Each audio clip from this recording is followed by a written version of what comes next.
Have you ever heard of a mother and daughter both being nominated for Best Actress Oscars? Yeah. It's happened a few times in Hollywood history, like Judy Garland and Liza Minnelli. Oh, right. Or Diane Ladd and Laura Dern. Of course. But today we're diving into a similar story. Okay. From Brazil.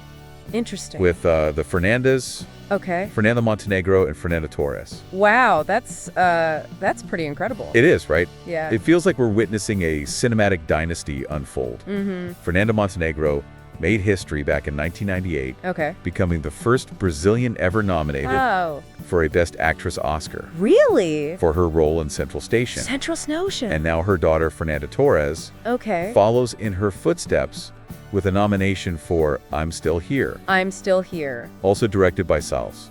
So both of their nominations are for films by the same director. Yes, exactly. That's amazing. It's pretty incredible. It is. And I'm Still Here is creating quite a buzz, Oh, really? with nominations for Best Picture and Wow. Best International Feature. So in this deep dive, we'll explore the story behind Torres' nomination, Okay. the themes woven into this powerful film, and touch on Torres' fascinating career beyond acting. Let's start with I'm Still Here. Okay. It's set in 1970s Brazil, Okay. during a turbulent period marked by a military dictatorship. Right.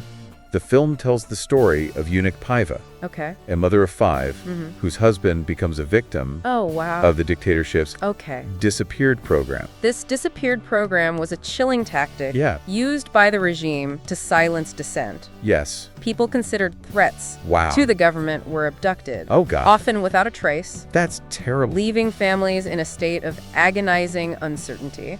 The film follows Eunice over several decades Okay. as she fights tirelessly Wow. to uncover the truth about her husband's disappearance. So she's trying to figure out what happened to him. Yes, exactly. That's got to be hard. And what's fascinating is that the film mirrors Okay. Torres' own multifaceted career, in a way. Really? She's not just an actress, she's Ah. a writer, Okay. columnist, screenwriter, Wow. and even a podcaster. So this speaks to a parallel between Eunice's evolution in the film Right, and Torres's real-life journey. exactly. Both women embody a fierce independence That's and a right. drive to create their own paths. Like art imitating life, Absolutely. would you say? Definitely. And to add another layer of intrigue, Okay. the film is actually based on a book Oh, wow. written by Marcella Rubens Paiva, Okay. one of the real-life children of Eunice and Rubens. So the story is rooted in real-life experiences. Yes, it is. That must add such a poignant layer of authenticity to the film. It really does. Yeah. And to deepen that connection even further, Okay.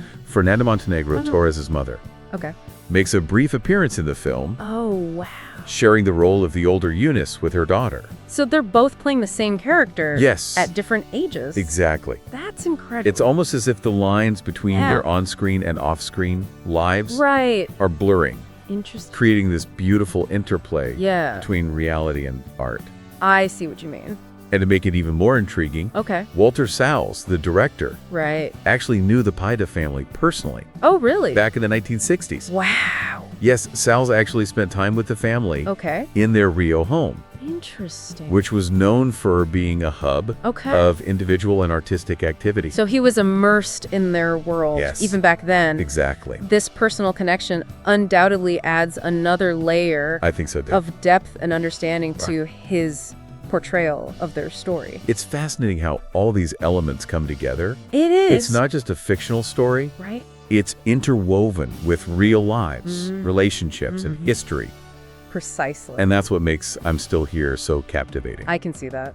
It's a story that transcends the screen, Yeah. prompting us to reflect on themes Okay. that resonate deeply with the human experience, family loss, Okay. resilience, and the pursuit of truth and justice. Absolutely. And the way Salles chose to film I'm Still Here further enhances that feeling of authenticity. He actually shot the film chronologically, which is quite unusual, especially for a fictional narrative. That is interesting. What's the reasoning behind that approach? I've mostly seen it used in documentaries. It's definitely more common in documentaries, and I think Salles intentionally adopted this style to create a heightened sense of realism and immediacy. By filming in chronological order, the actors could experience the characters' emotional journeys in a more organic and immersive way. So it's like they were living the story alongside their characters, rather than jumping back and forth between scenes. Exactly. Torres even described the experience as working together like a cinema troupe, where everyone was feeding off each other's energy and contributing to a shared creative vision. I can only imagine the kind of creative synergy that must have created on set.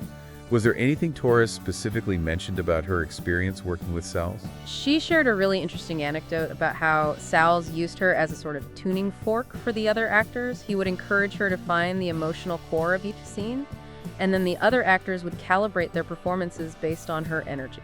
Wow, that's such a unique approach to directing. It speaks to a deep level of trust and collaboration between the director and the actors. Absolutely, and this collaborative spirit seems to resonate with Torres's overall approach to her craft. Remember how we talked about her multifaceted career?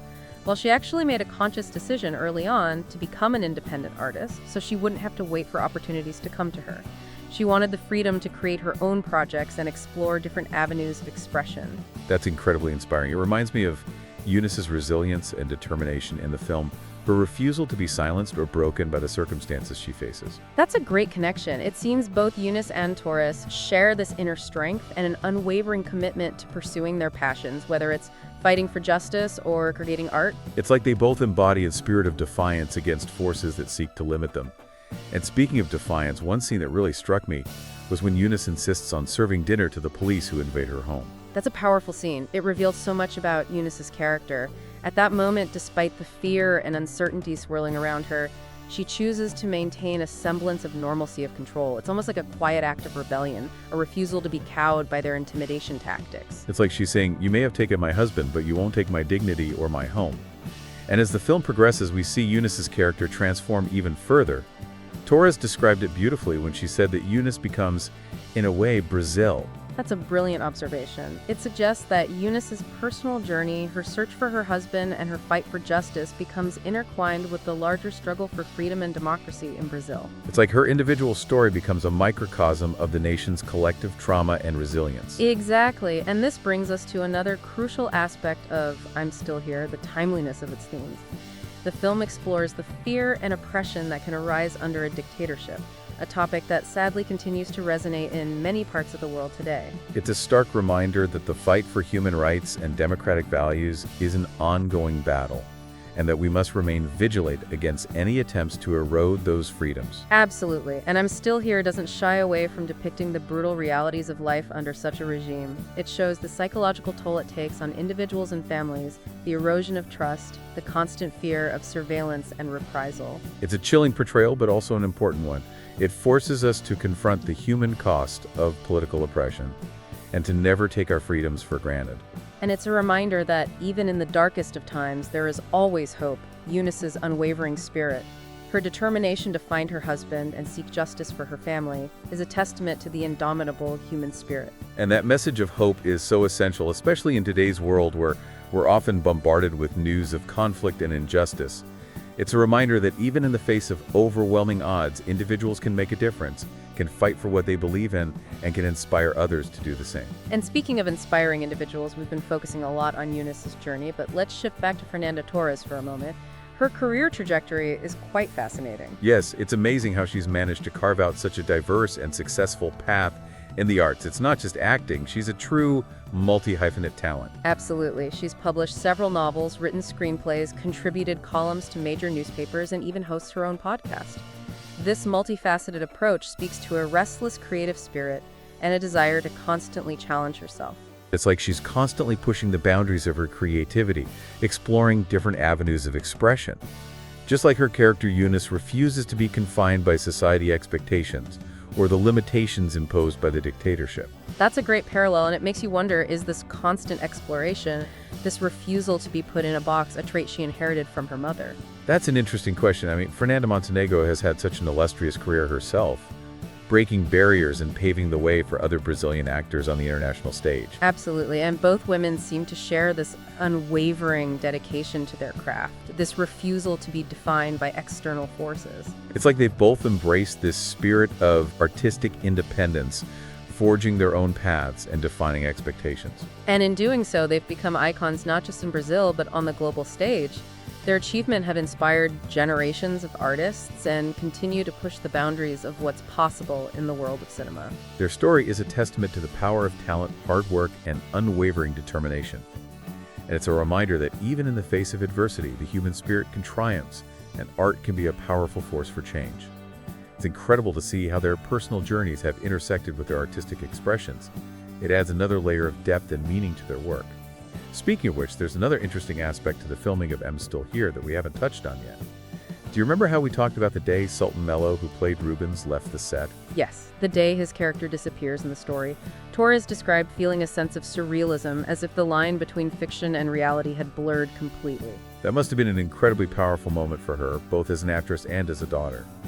To experience that loss in such a visceral way, even within the context of a film, it speaks to the immersive nature of Sells' directing style. Absolutely, and it makes you wonder how that experience shaped Torres's performance, how it influenced her understanding of Eunice's grief and determination. It's fascinating how art can sometimes mirror life in such unexpected ways. And it's not just the chronological filming that adds to the film's realism. Sells also opted for a more documentary-style approach to the visuals. Right, he wanted to capture the raw beauty of Brazil as well as the stark realities of life under a dictatorship. This visual style further blurs the lines between fiction and reality, drawing the viewer deeper into the world of the film. It's like he's inviting us to witness history unfold before our eyes, both the beauty and the brutality of it. And this honesty, this unflinching portrayal of a turbulent period in Brazil's history is what makes I'm Still Here such a powerful and thought-provoking film. It doesn't shy away from the difficult questions or the painful truths. It challenges viewers to confront the complexities of human experience both on a personal and societal level, and it encourages us to reflect on how those same complexities play out in our own lives and in the world around us. So to wrap up, we've covered a lot of ground in this deep dive. We've explored the remarkable mother-daughter Oscar legacy of Fernanda Montenegro, and Fernanda Torres delved into the themes and artistic choices behind I'm Still Here, and touched on Torres's inspiring journey as an artist. It's been a fascinating exploration of family resilience, political upheaval, and the power of storytelling. But what I find most compelling is the interconnectedness of it all. The way the film's themes, Sells' directing style, and Torres' personal journey all weave together to create such a powerful and moving experience. And let's not forget the historical context that underpins the entire story I'm Still Here, serves as a reminder of the fragility of democracy, the importance of speaking truth to power, and the enduring strength of the human spirit in the face of adversity. It's a film that stays with you long after the credits roll, prompting you to think about the world in new ways and to appreciate the importance of fighting for what you believe in. As we conclude this deep dive, what stands out to you the most? For me, it's the reminder that even amidst darkness and despair, there's always a flicker of hope. Eunice's unwavering pursuit of truth and justice, Torres' dedication to her craft, and Sale's commitment to telling the story authentically. All of these elements combine to create a powerful message of resilience and the indomitable human spirit. That's beautifully said. And for me, it's The Way I'm Still Here transcends cultural boundaries. Even though it's set in Brazil and deals with a specific historical period, its themes of family loss and the fight for freedom resonate universally. It's a film that speaks to the core of what it means to be human, regardless of where you come from. And on that note, I think it's time for us to resurface from this deep dive. But before we do, I'd like to leave you with a thought to ponder. As you go about your day, consider the stories that are unfolding around you, both big and small. What would we learn from the experiences of others? How can we use our own voices and actions to make a positive impact on the world? It's a reminder that every story matters. Every voice has the power to inspire change, and that the pursuit of truth and justice is an ongoing journey. So keep exploring, keep questioning, and keep telling your own stories. Until next time, happy diving.